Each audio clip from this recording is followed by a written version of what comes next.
Hi, I'm Renaldo Wynn. Welcome to our second edition of Chalk Talk.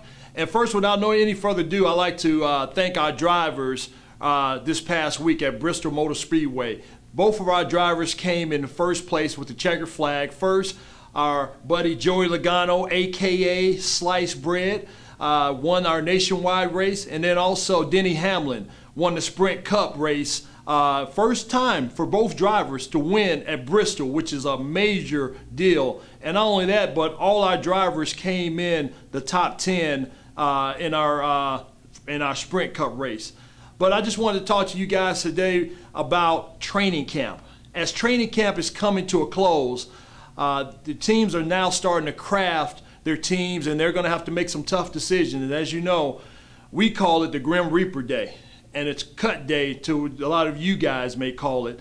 And those are days that were days that no player or coach looked forward to. I wouldn't wish that on my worst enemy, because out of all the guys, no matter how good those guys do, you still got to cut some guys. So for the first cut, as you guys have already seen, there have been some surprises out there. And then obviously you're going to keep your eye on some other guys that hopefully they make the team. But the teams had to trim their rosters from 90 to 75. So with the next week coming, it's going to be a really critical time for guys to really show what they can do on the field. A lot of the younger guys, maybe a couple of older veteran guys, they're on the bubble. And even for, my own experiences, as you look and not knowing and always having that thought in the back of your mind whether or not you're going to make the team. I know for me, it was really something that I never saw coming. And when I got cut, it was the worst day I can literally say of my life.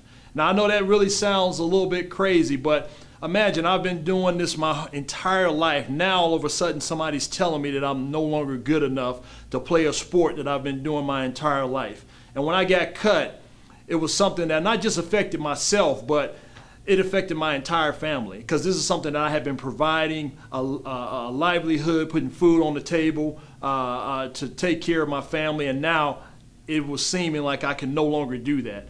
So with that being said, when I looked at football, I had to check myself, because football was something that defined who I was.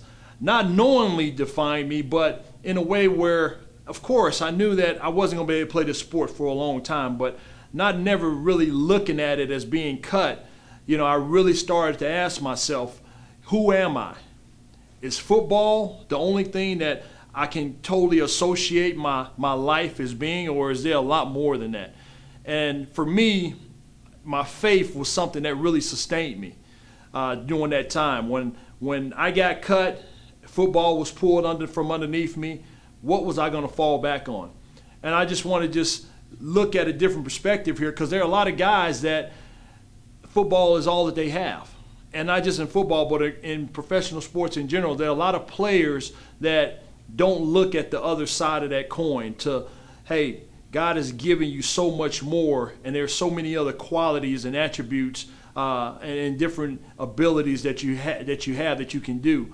And I just want to say that for anybody out there, and this could even be a high school player where you're looking to make a team, football, basketball, and you always think in the back of your mind, am I going to make the cut? Well, I urge you to just do your best, because God has given you the ability to do that. But I just want to let you know, just as I had to check myself, that sport that you love to play and you shoot to have the ability to play, I just want to tell you that doesn't define you. God defines who you are.